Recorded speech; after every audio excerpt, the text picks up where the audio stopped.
Before we start, we have to see that we've got two binomial theorems, a square of the sum and a sum by the difference.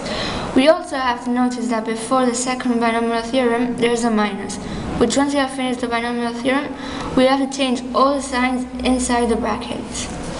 Now to resolve, we start with the square of the sum. We will do the square of the first term plus the square of the second term plus the double of the first term and the third term and the second term. Now, the sum by the difference. We will do it inside the brackets because there's a minus sign in front.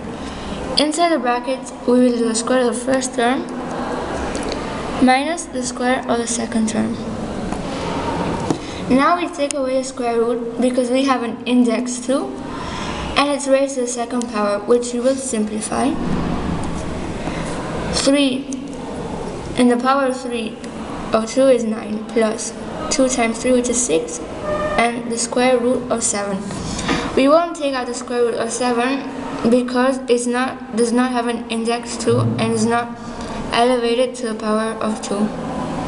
Now we will do open the brackets and do. Here we simplify again the square root and it goes to 7 plus minus 9. Now we take away the brackets. Now that there's a minus sign in front, we have to change the inside of the brackets to plus. Plus 9. Now we sum it all for this. 9 plus 9, 18, plus 6, 7. And here we can't sum 6 square root of 7 because there is no another root over here.